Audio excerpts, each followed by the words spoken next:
अगर आप चाहें तो हम आपका ये घर भी खरीद सकते हैं। जी बिल्कुल। मॅडम ते जाधव गाव येणार आहेत? येतील, आत्ता येतील। हॅलो मॅडम, आहुजा साहेब म्हणत होते की परवापर्यंत पेमेंट होऊन जाईल 3 इन्स्टॉलमेंट मध्ये, म्हणजे आज उद्या आणि परवा, बराबर ना आहुजा साहब? जी मैडम, 2 दिन के अंदर आपके अकाउंट में 700 करोड़ रुपए ट्रांसफर हो जाएंगे। अगर आप चाहें तो उसमें इस घर और फार्म हाउस की कीमत को भी ऐड कर सकती हैं। वो क्या है कि कई जगह मुझे घूम घूम कर घर ढूंढने का शौक नहीं है, इसलिए अगर आप चाहें तो हम ये सब खरीद सकते हैं।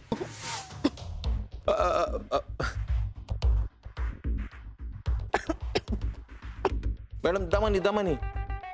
नहीं नहीं नहीं, ओके। मैं आहुजा साहब, मैं अभी आई, प्लीज त्यांना काय हवं नको ते बघा।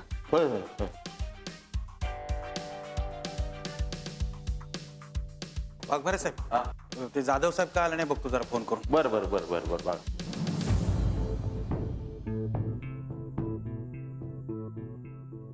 कशी आहेस? तर बरं वाटतंय। अजय, मला एक काळजी लागून राहिली बाबा। आई, सगळं व्यवस्थित झाल्याने तुला काळजी कसली वाटते? काही नाही रे, बिल किती झालंय हॉस्पिटलचं आणि कुठून आणणार तू पैसे एवढे? मला वाटलं सुद्धा तू याची काळजी करशील। आई, काळजी करण्यासारखं काही नाहीये। तुझं मेडिकल इन्शुरन्स मी काढलं होतं आणि त्याच्यावरचे जर काही पैसे झाले असतील तर ते आपण बघून घेऊ। फार असं टेन्शन घेण्यासारखं काही नाहीये। नक्की ना? हो। ऐक ना, मला घरी कधी नेतोयस? डॉक्टरांनी सांगितल्यावर नेऊ। लवकर नाही बाबा, कंटाळा आला मला इथे।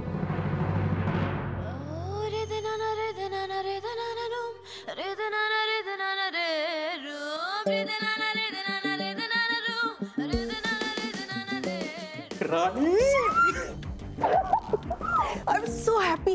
It's like a dream come true. जास्त खुश होऊ नको, संगीताला संशय येईल त्याच्यावर। उद्या फायनली आपल्या बँकेत पैसे येणार। हे बँकेच्या अकाउंटचं काय करायचं? हे सगळं मी बघतो, फक्त हे डील झाल्यानंतर जाधवांना दूर ठेव। शरद, उद्या मी श्रीमंत होणार। हो राणी। एकदा पैसे आले ना की शांत बेटावरच्या स्पा मध्ये जाऊया आपण। यस, आणि पुढच्या कामाची तयारी करू। नको, लगेच नको, मला थोडा आराम करायचा आहे। हा सगळा पैसा एन्जॉय करायचा। नजरेने पुरुषांना घायाळ करणं किती अवघड असतं माहित नाहीये तुला शरद। खूप थकलीये मी, मला थोडी रेस्ट हवी आहे, शांत बसायचं जरा। ठीक आहे राणी, तू विश्रांती घे, मी दासीची कामं करतो।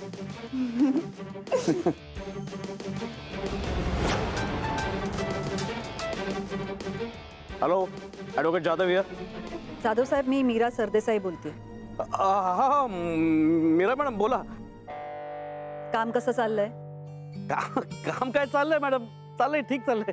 आणि धनंजयची कंपनी कशी चालली आहे? मॅडम, आता कंपनी चालवायला कोणीच नाही तर मग का राणी नाही कंपनीच्या कामात लक्ष घालत? त्या कसले लक्ष देतात? नाही म्हणजे देतात, लक्ष देतात, पण म्हणजे ते पण ते पुरेसं होत नाही। हा जाधव साहेब, मी खरं तर तुम्हाला एका वेगळ्या कारणासाठी फोन केला होता।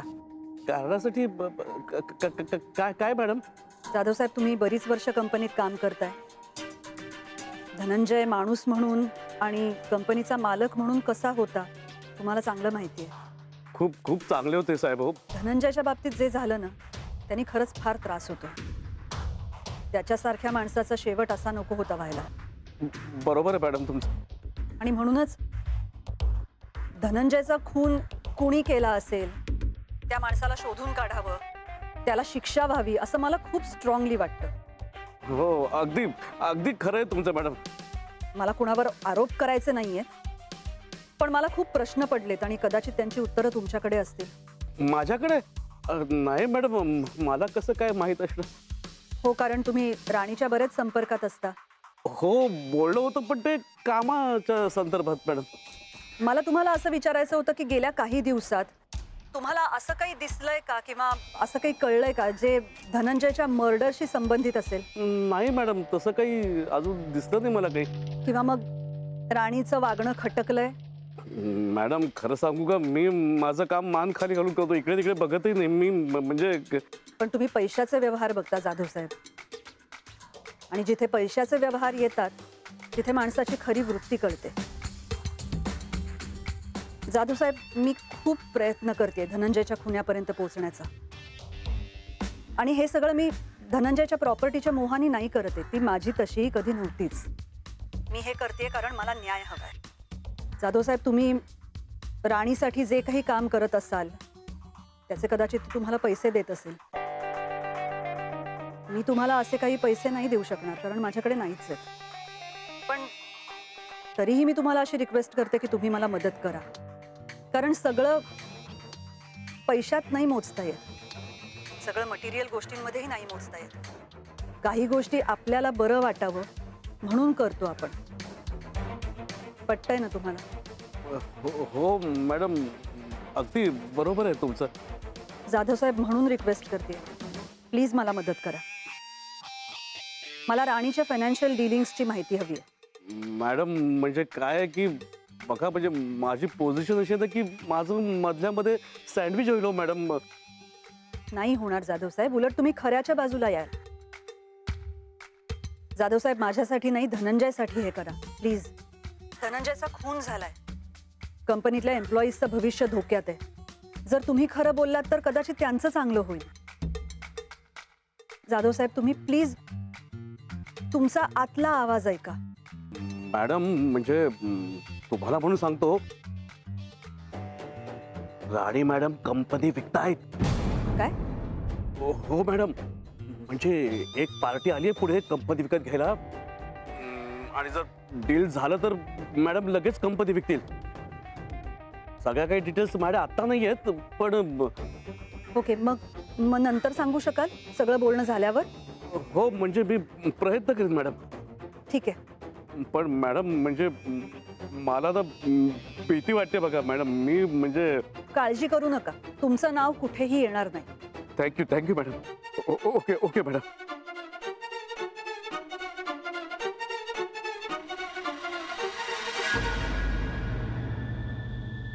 सर, सोलापुरात तुम्ही आम्हाला जे कॉन्टॅक्ट दिले त्यांनी आमची खूप मदत झाली. Thank you sir. हो सर, नाहीतर आम्हाला जाम फिरत बसावं लागलं असतं बघा. का सर? कारण राणी सरदेसाई या व्यक्तीला सोलापुरात कोणीच ओळखत नाही. हो ना. अच्छा, म्हणजे राणी सरदेसाई खरं बोलत होत्या? नाही सर, राणी सरदेसाईंना राणी सरदेसाई या नावानं सोलापुरात कोणीच ओळखत नाही. मग कोणत्या नावानं ओळखतं? सविता पुराणिक हे त्यांचं खरं नाव आहे सर. सविता पुराणिक? हो सर. सर, आणि आम्हाला सोलापुरात राणी सरदेसाईंचे आई वडील सापडले, माधव आणि सुशीला पुराणिक. तर खूप साधी माणसं आहेत तर, पण त्यांनी 15 वर्षांपूर्वीच राणी सरदेसाईंशी सगळे संबंध तोडले. तर त्यांचं असं म्हणणं आहे की राणी सरदेसाईंचं वागणं त्यांच्या घराण्याच्या प्रतिष्ठेच्या विरुद्ध होतं. सर, सोप्या भाषेत सांगायचं झालं ही राणी सरदेसाई आहे ना, अगदी शाळेपासूनच वाया गेलेली होती. निमाणे. हा, म्हणजे त्यांच्या आई वडिलांकडनंच आपल्याला कळलं नाही का? सर, राणी सरदेसाईंच्या आई वडिलांनी तिला घराच्या बाहेर काढलं होतं कारण तिचं वागणं त्यांना पटलं नाही. सर, आणि त्या दिवसापासून त्यांनी तिच्याशी कोणताच संबंध किंवा कोणताच संपर्क ठेवला नाही. अशी खूप वाईट वाटलं सर त्यांची अवस्था बघून. हे बिचारे आमच्या समोरही रडतच होते. हा, मग आता एकुलत्या एका मुलीने जर असं केलं तर आई वडील दुसरं तरी काय करणार?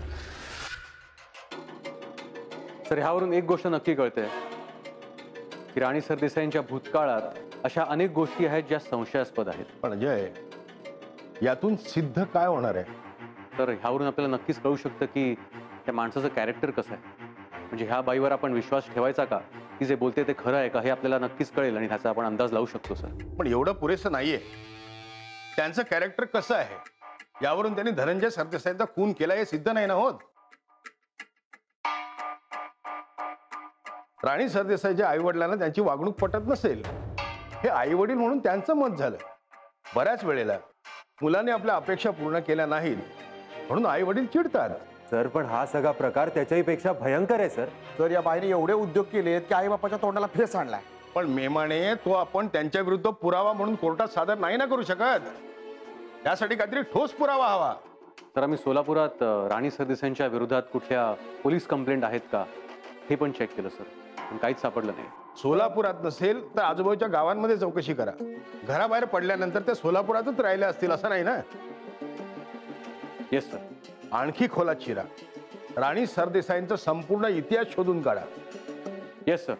आणि हो, एक लक्षात ठेवा, त्यांना यातलं काहीही कळता कामा नये.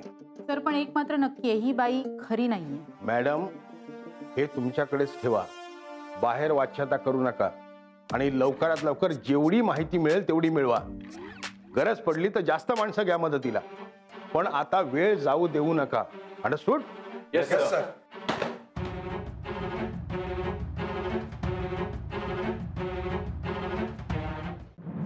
I am so sorry gentleman. तबीयत तो ठीक है ना आपकी? जी आहूजा साहब, मैंने मेरे लॉयर से अभी बात की. अनफॉर्चुनेटली वो अभी आ नहीं पाएंगे. लॉयर के बिना ये डील कैसे होगी? फॉर्मेलिटीज तो पूरी कर लेते हैं. पेपर्स रेडी कर दीजिए, मैं साइन करवा देती हूँ. और वैसे भी फुल एंड फाइनल पेमेंट तो आप कल ही करेंगे ना? परसों.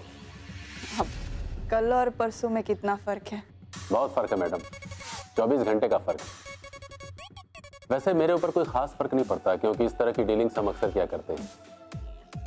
लेकिन फिर भी फाइनल पेमेंट होने में 3 दिन का टाइम लगेगा, उससे पहले नहीं हो पाएगा. ओके. फिर टोकन का चेक?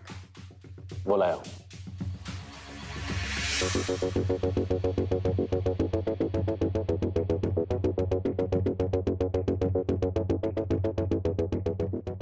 देख लीजिए.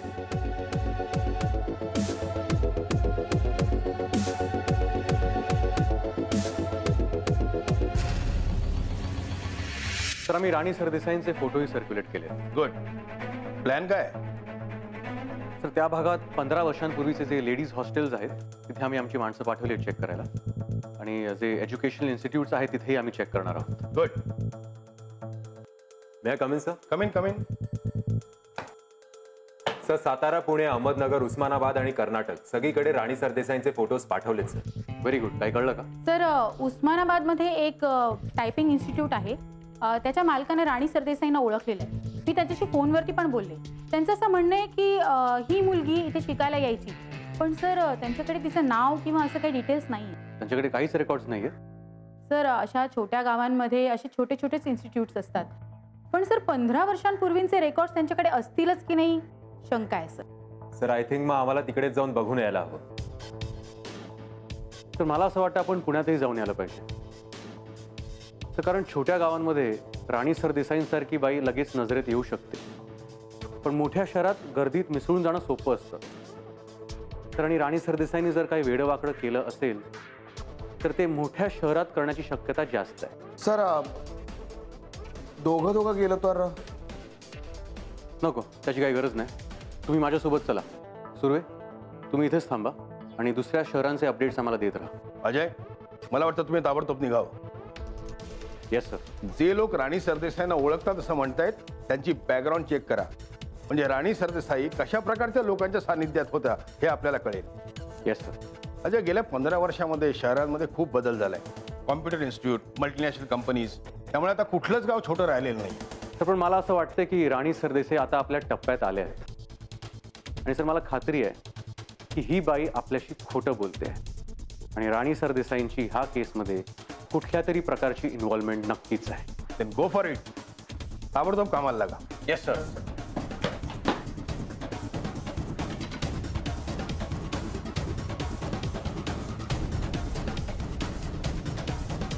अजय सर, एक मिनिट. आपण लगेच निघायचंय का? येस. आता राणी सरदेसाईच्या इतिहासाचं पुस्तक वाचूनच परत यायचं. येस सर, लागतोच तयार. मेमाने, त्याआधी मी जरा हॉस्पिटलला जाऊन येतो. हो सर, काय प्रॉब्लेम झाला का? काही प्रॉब्लेम नाही, पण मुंबई बाहेर जाण्याआधी एकदा आईला भेटून येतो. मी काय म्हणतो आपण जाता जाताच भेटूया ना, म्हणजे जाया नको परत परत. नाही म्हणे तसं नको. आधीच मी माझ्या आईला ज्या अवस्थेत सोडून जातोय त्याबद्दल मला गिल्टी वाटते. त्यात तुमची माझ्यासोबत फरफट झाली तर मला अजून गिल्टी वाटेल. सर असं गिल्टी वाटून घेऊ नका आणि तुम्ही काय टेन्शनच घेऊ नका बघा. आणि आमची ही थांबायला तयार आहे का हॉस्पिटलमध्ये, कशाला काळजी करताय? म्हणे तशी नेहाही तिथेच आहे, पण अशी आपली माणसं आपली कामं सोडून तिथे बसतायत, मला जरा कसं तरी वाटतं. सर ह्या सगळ्यात आता महत्वाचा ही केस, ह्या केसवर कॉन्सन्ट्रेट करा. म्हणे खरं तर मला माझ्या आईसोबत हॉस्पिटलमध्ये असायला हवं. बरं एक काम करा, तुम्हाला जर असं वाटतंय ना नेहाला फोन करा, आईशी बोलून घ्या, मला बरं वाटेल बघा.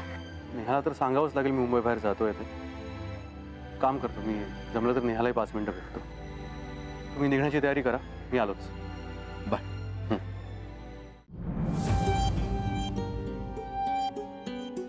और ये घर?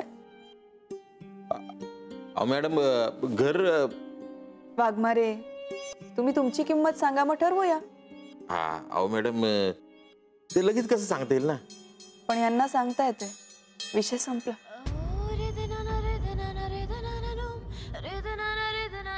घर का क्या करेंगे? इस घर की मार्केट प्राइस पता करो. Okay sir. लेकिन sale deed, registration, stamp duty, ये सब इतनी जल्दी हो जाएगा? अरे सब हो जाएगा, वाघमारे साहब है ना. क्यों वाघमारे साहब मदद करेंगे ना मेरी इसमें? हाँ बिल्कुल बिल्कुल करेंगे ना, करना पड़ेगा. रंजा. हा बोला भाऊ. उद्याच्या उद्या रजिस्ट्रेशनचं करून टाक सगळं काय. होय. वो क्या है मैडम कि इस तरह की डीलिंग्स करने के लिए लॉयर्स आते हैं, लेकिन मैं खुद आया क्योंकि आपके बारे में वाघमारे साहब से काफी सुन रखा था. Thank you. कभी मिलिए फुर्सत से बात करेंगे. जरूर. आपका फार्म हाउस? जी. रणजीत, बाळा आपलं फार्म हाऊस दाखवशील ना? आपलं फार्म हाऊस म्हणजे? हा टेन्शन घेऊ नका मॅडम, मी दाखवतो.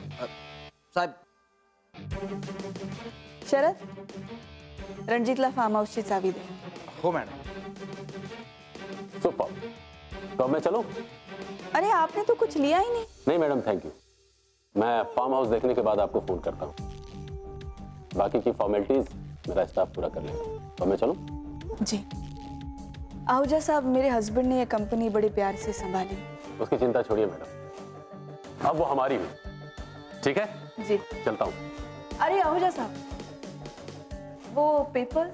अच्छा, ये हैं वो सारे पेपर्स. अच्छी तरह से पढ़ के नहीं साइन कर दीजिए. तो मैं साइन करके भिजवा देती हूँ. जी जरूर. नमस्कार. नमस्ते.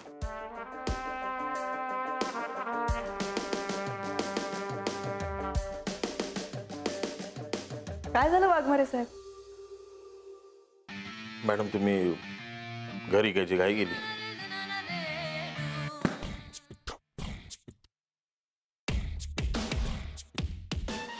वाघमारे साहेब, मनात विचार आला ना की तो पटकन कृतीत उतरवायचा. तुमचा प्रॉब्लेम काय माहिती? तुम्ही फार वेळ घेता आणि वेळ घेणारी माणसं मला आवडत नाही. गावागावात तसंच बरं असतं मॅडम. पटकन झालं ना प्रॉब्लेम होतो. म्हणजे धनंजय सरदेसाई मर्डर केस पटकन सॉल्व्ह झाली असती तर काय आलं असतं. डील झाली असती मला नाही वाटत. कळतंय ना. मला नका ऐकू तुमचं कर. आता फक्त 30% ऐवजी 25% करा. 3 दिवसांनी फुल अँड फायनल पेमेंट मिळणार आहे. येऊन चेक घेऊन जा. बॉड्याने दूध पितो मी. गांडवायचा प्रयत्न नका करू, मागात पडेल. या आता भेटू 3 दिवसांनी. नमस्कार.